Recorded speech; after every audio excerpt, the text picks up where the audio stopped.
Mengapa mereka disebut Kristen? Yang pertama, mereka menghidupkan kehidupan Kristus di dalam kehidupan pribadi. Kemudian yang kedua adalah mereka mempraktekkan kasih di dalam kehidupan bersama.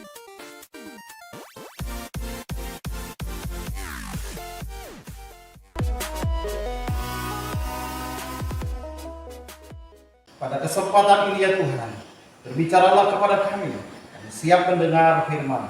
Dalam nama Tuhan Yesus, kami berdoa, haleluya, amin.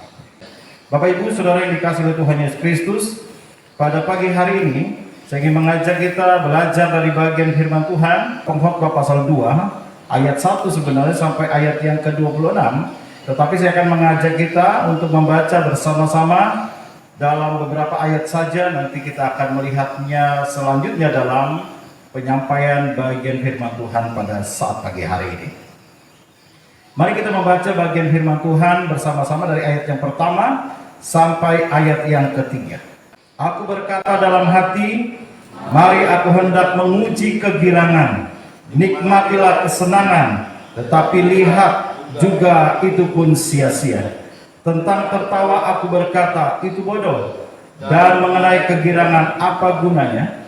Aku menyelidiki diriku dan menyegarkan tubuhku dengan anggur, sedang akal budiku tetap memimpin dengan hikmat dan dengan memperoleh sampai aku mengetahui apa yang baik bagi anak-anak manusia untuk dilakukan di bawah langit selama hidup mereka yang pendek itu. Ya Bapak Ibu, di dalam teks firman Tuhan kita melihat kitab Pengkhotbah banyak sekali memakai kata sia-sia. Dari pembacaan kita saja ada beberapa kali kata sia-sia, dan di dalam seluruh kitab Pengkhotbah itu ada 37 kali kitab Pengkhotbah menyatakan kata sia-sia. Bapak Ibu Saudara, namun pun dikatakan sia-sia, melakukan ini sia-sia, melakukan itu sia-sia, namun kesia-siaan itulah yang saat ini dikejar oleh manusia. Kitab Pengkhotbah mengatakan sia-sia, melakukan usaha kerja dan seterusnya. Tapi pada kenyataannya manusia mengejar yang disebut dengan kesia-siaan itu. Kata sia-sia di sini bukan berarti tidak ada gunanya. Maksud dari kata sia-sia di sini adalah karena hal itu bersifat sementara, Saudara. Hanya sementara saja. Jadi ini menyadarkan setiap kita bahwa kita hidup bukan hanya di dunia ini. Kita hidup di dunia ini hanya sementara, tetapi setelah kita meninggalkan dunia ini, kita akan hidup di dalam kekekalan. Alkitab mengajak kita untuk berpikir bukan hanya sifat sementara ini yang kita terus lakukan. Mari kita berpikir juga hal ke depan, hal yang bersifat masa depan untuk kehidupan yang kekal yang Tuhan berikan dalam kehidupan kita. Saking kita sibuknya, kita memperhatikan apa yang saat ini, yang sekarang saja di dunia ini kita perhatikan. Kita memperhatikan karir kita saja, lalu kita lupa apa yang menjadi hal penting sehubungan dengan karir kita, berhubungan dengan perkenanan Tuhan atas kehidupan kita. Berkenan tidak Tuhan? Kita memperjuangkan karir kita dengan cara-cara yang salah, ya? Karena kita berpikir karir terus. Padahal apa yang kita lakukan itu berhubungan dengan kehidupan kekal. Jadi Bapak Ibu Saudara yang dikasihi oleh Tuhan Yesus Kristus, kata sia-sia di sini bukan berarti tidak berguna sebenarnya. Tetapi yang dimaksud dengan sia-sia di sini adalah karena itu bersifat sementara. Pengkhotbah mengajak kita berpikir. Kita boleh bekerja keras, kita boleh berusaha, tetapi ingat bahwa apa yang kita lakukan itu sementara.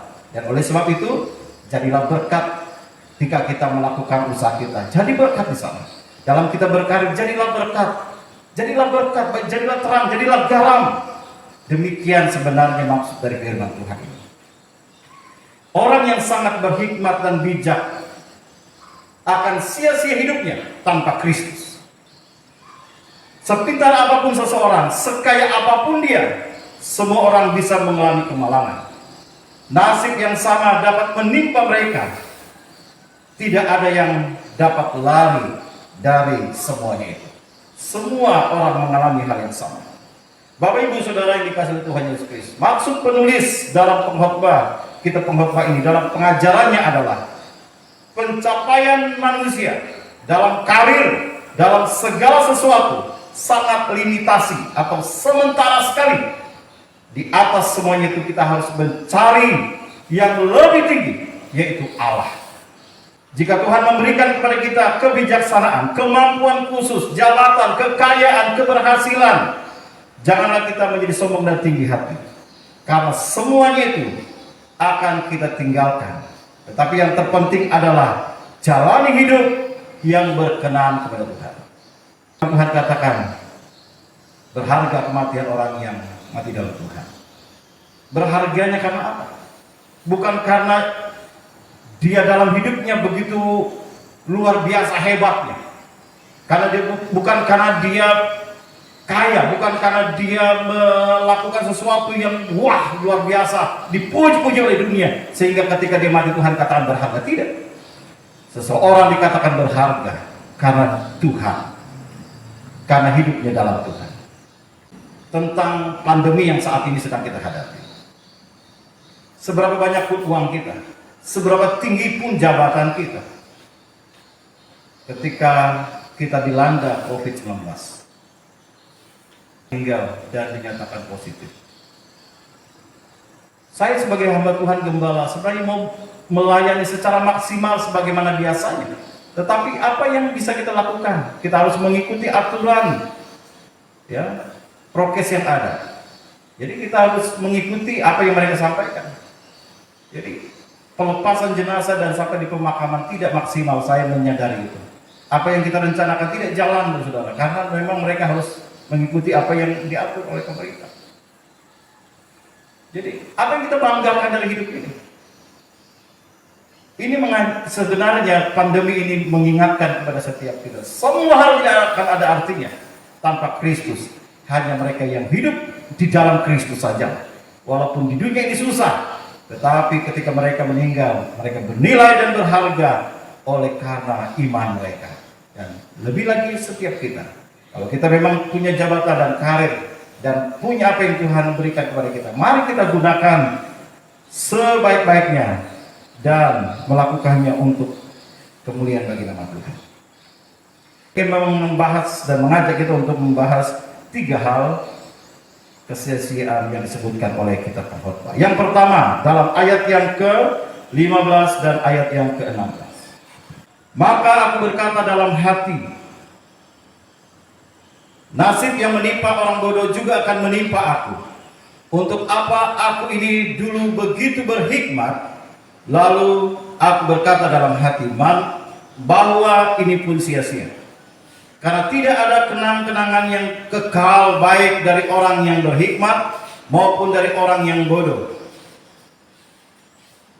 Sebab pada hari-hari yang akan datang, kesemuanya sudah lama dilupakan, dan orang yang berhikmat mati juga seperti orang bodoh. Antara hikmat dan kebodohan, perbandingannya sangat kontras sekali sebenarnya. Sangat jauh sekali. Dapat dikatakan seperti terang dan gelap, sangat bertolak belakang.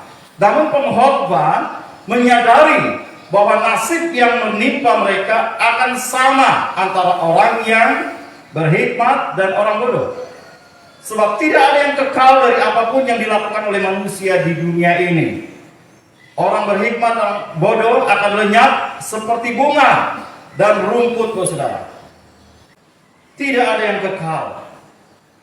Orang berhikmat dan bodoh akan lenyap seperti bunga, rumput, dan seterusnya. Hidup mereka akan sama dan berakhir di liang kubur. Hanya Tuhan dan firman yang kekal selama-lamanya. Dan itulah yang harus kita utamakan dalam kehidupan. Tuhan dan firman. Atau kita mengutamakan Tuhan atau firman-Nya dalam kehidupan kita. Sebab hal-hal itu sajalah yang dapat bertahan dalam kehidupan kita. Bapak Ibu Saudara dapat menguji ini dalam kehidupan saudara ketika menghadapi pergumulan. Ketika kita menghadapi masalah yang begitu berat, menghadapi persoalan yang begitu rumit. Kita punya kekayaan, kita punya jabatan, kita tidak akan dapat mengandalkan semuanya itu. Tetap yang keluar dari mulut kita adalah Tuhan tolong saya. Bapak Ibu Saudara yang dikasihi Tuhan Yesus Kristus, itulah yang dimaksud dengan kesia-siaan. Bukan berarti tidak ada gunanya, karena sifatnya yang sementara itu. Tetapi anehnya saudara, kesementaraan yang sia-sia itulah yang dikejar-kejar oleh dunia. Kemudian yang kedua, kesia-siaan pekerjaan manusia. Dalam ayat yang kedua, pasal 2 ayat 19 sampai ayat yang ke-21. Dan siapakah yang mengetahui bahwa apakah orang itu berhikmat atau bodoh? Meskipun demikian, ia akan berkuasa atas segala usaha yang kulakukan di bawah matahari dengan jerih payah dan dengan mempergunakan hikmat, ini pun sia-sia. Dengan demikian aku mulai putus asa terhadap segala usaha yang kulakukan dengan jerih payah di bawah matahari. Sebab kalau ada orang berlelah-lelah dengan hikmat, pengetahuan dan kecakapan, maka ia harus meninggalkan kebahagiaannya kepada orang yang tidak berlelah-lelah untuk itu. Ini pun kesia-siaan dan kemalangan yang besar. Usaha manusia tanpa kesadaran diri bahwa hasil apapun yang diperoleh tanpa Kristus akan sia-sia. Di hadapan Allah, semua yang dicapai manusia akan hangus dan tak berbekas. Dalam Pengkhotbah pasal 2 ayat yang ke-11 berkata, ketika aku meneliti segala pekerjaan yang telah dilakukan tanganku dan segala usaha yang telah kulakukan untuk itu dengan jerih payah, lihatlah, segala sesuatu adalah kesia-siaan dan usaha menjaring angin. Memang tak ada keuntungan di bawah matahari.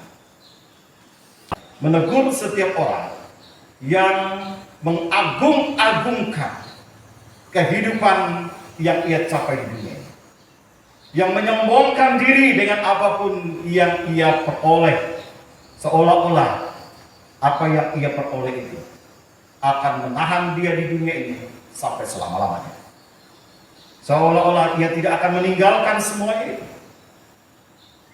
Jemaat yang dikasihi oleh Tuhan Yesus Kristus, di tengah pandemi inilah kita belajar banyak hal. Saya belajar banyak hal, saudara, dalam pelayanan-pelayanan dan juga mengikuti beberapa kali ibadah bersama, di mana rekan-rekan hamba Tuhan yang secara virtual menyampaikan pengalaman-pengalaman yang tentunya akan menjadi pengalaman bagi kita. Tuhan mengizinkan kita melewati situasi sulit ini. Bukan hanya kita jalan begitu saja. Mari kita belajar. Mari belajar, saudara. Hidup ini adalah sebuah pelajaran penting. Ketika Tuhan izinkan kita mengalaminya, ada pelajaran juga penting yang Tuhan hendak sampaikan kepada kita. Orang yang berhikmat akan mengetahui hal itu. Usaha manusia jikalau tidak atau tanpa Kristus, tanpa Allah, tidak memiliki nilai yang tetap. Jadi nilai yang tetap akan kita dapatkan ketika Kristus ada di dalam kehidupan kita. Maka usaha pekerjaan Bapak Ibu Saudara akan tetap. Itulah sebabnya pekerjaan atau jerih lelahmu tidak akan sia-sia. Mengapa Saudara? Karena kita melakukannya karena Tuhan, di dalam Tuhan, di dalam Kristus. Tidak akan sia-sia jerih lelah kita. Tetapi jika kita melakukan di luar itu, untuk kebanggaan kita, untuk kepuasan kita, maka nilainya tidak tetap. Berapapun atau setinggi apapun pencapaian kita akan dianggap hangus dan tidak berbekas. Tetapi Bapak Ibu Saudara berkarya dalam kehidupan, menjadi berkat. Bapak Ibu Saudara mencapai pencapaian yang begitu tinggi, dan Bapak Ibu Saudara melakukannya dengan takut akan Tuhan, maka akan bernilai dan berharga tinggi di hadapan Tuhan. Kemudian yang ketiga, saudara. Yang ketiga adalah kesia-siaan kehendak manusia. Pasal yang kedua ayat yang ke-26. Firman Tuhan berkata demikian. Karena kepada orang yang dikenannya, ia mengaruniakan hikmat, pengetahuan, dan kesukaan. Tetapi orang berdosa ditugaskannya untuk menghimpun dan menimbun sesuatu yang kemudian harus diberikannya kepada orang yang dikenan Allah. ini pun kesia-siaan dan usaha mencari angin. Apa yang ditulis oleh pengkhotbah atau Salomo memang Bapak Ibu Saudara sangat susah untuk dimengerti, tidak mudah untuk dimengerti. Namun ada satu hal yang menjadi perenungan bagi setiap kita adalah tanpa Kristus, tanpa kehidupan yang berkenan kepada Tuhan, tanpa kekudusan di dalam kehidupan kita tidak akan ada artinya. Apakah dia orang yang berhasil atau gagal, berpangkat atau rendah, orang kaya atau miskin, hebat atau biasa, pintar atau bodoh, semua jerih payah dan perjuangan selama hidup saatnya akan berujung sia-sia tanpa Kristus. Di dalam Pengkhotbah pasal 2 ayat 20 sampai 22 berkata, dengan demikian aku mulai putus asa terhadap segala usaha yang kulakukan dengan jerih payah di bawah matahari. Sebab kalau ada orang berlelah-lelah dengan hikmat, pengetahuan dan kecakapan, maka ia harus meninggalkan kebahagiaannya kepada orang yang tidak berlelah-lelah untuk itu. Ini pun kesia-siaan dan kemalangan besar. Apakah faedahnya yang diperoleh manusia dari segala usaha yang dilakukannya dengan jerih payah di bawah matahari dan dari keinginan hatinya? Kita mencapai sesuatu dan menganggapnya tidak berarti tanpa Kristus. Ada seorang penemu, Bapak Saudara, vaksin. Dia adalah seorang dokter. Dia menekuni pekerjaannya. Ketika pandemi ini dimulai, Saudara, dia untuk menemukan vaksin. Dan kemudian ketika dia menemukan vaksin, ya, dia tidak membuat hak patennya, tetapi dia membiarkan saja orang bisa menirunya atau mengikuti seperti yang ia buat, Saudara. Untuk tujuannya apa? Supaya dunia bisa diselamatkan. Orang-orang bisa diselamatkan melalui penemuannya. Bapak Ibu Saudara, dia tidak mendapat nama dari penemuannya, justru orang lain yang mendapat nama. Pada suatu ketika dia diundang, Saudara, dalam sebuah pertandingan, tenis kalau tidak salah.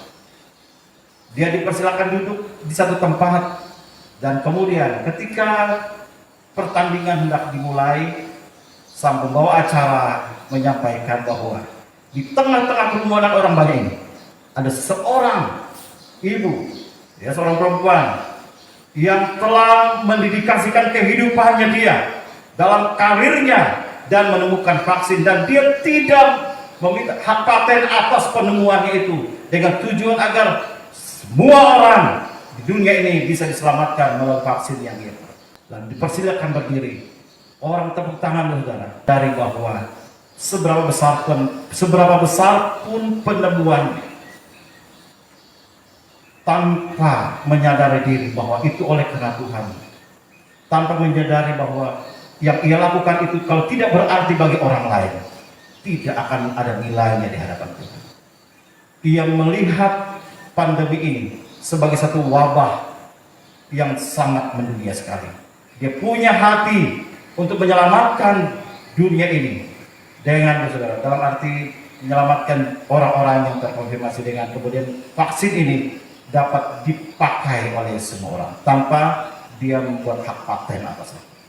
Ini kesempatan sebenarnya, Saudara. Dia bisa membuat hak paten untuk itu sehingga vaksin itu dapat diperbanyak kalau perlu izinnya dia. Tidak, Saudara, dia tidak melakukan itu. Di televisi kita mendapat informasi ada orang-orang yang menampung obat tertentu dan menjualnya dengan harga yang mahal, dan kemudian obat palsu, Saudara, mengambil keuntungan dari kesusahan saat ini. Inilah, Saudara, mereka menimbun harta, menimbun kekayaan di tengah kesusahan dan pandemi yang saat ini sedang melanda. Jemaat yang dikasihi oleh Tuhan Yesus Kristus, agar apapun yang kita kerjakan tidak sia-sia, marilah kita fokus pada hal yang bersifat kekal. Selama masih diberikan kesempatan untuk hidup, marilah kita menabur kebaikan. Galatia pasal 6 ayat yang ke-8.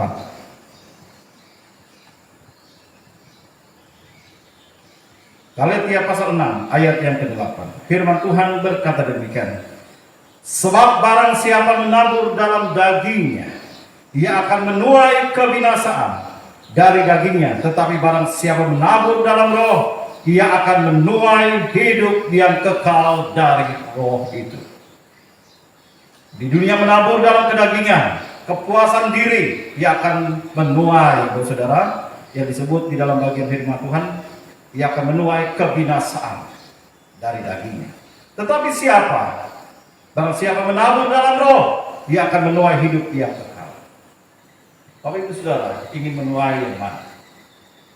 Kita ingin menuai kehidupan yang kekal. Mari kita menabur dalam roh, di dalam kebenaran. Matius 6 ayat yang ke-20. Tetapi kumpulkanlah bagimu harta sorga di sorga mengat dan kara tidak merusaknya, dan pencuri tidak membongkar serta mencurinya. Ayat 21, karena di mana hartamu berada, di situ juga hatimu berada.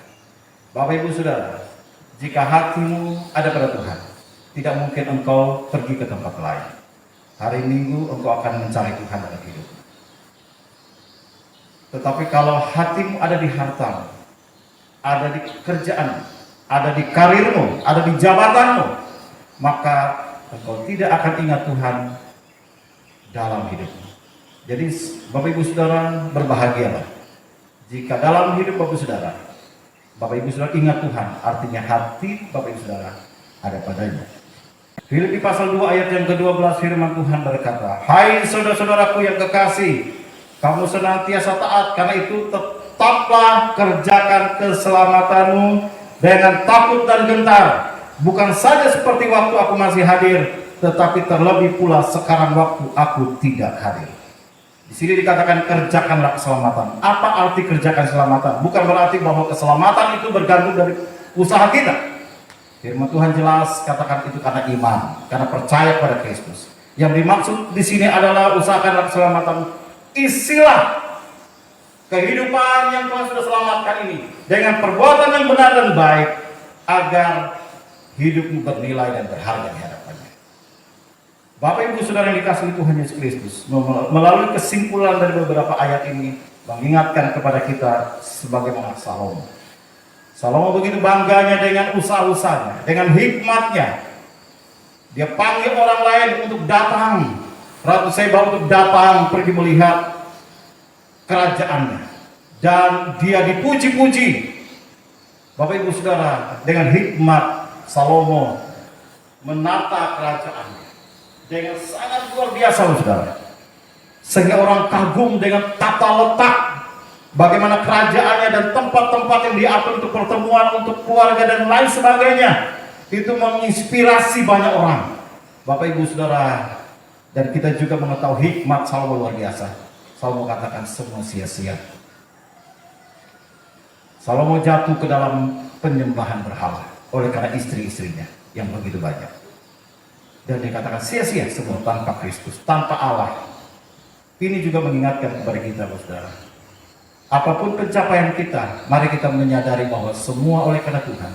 Dan kita harus berkomitmen hidup juga untuk Tuhan melalui karir kita, melalui jabatan kita, melalui apapun yang kita capai dan Tuhan berikan kepada kita untuk hormat kemuliaan bagi nama.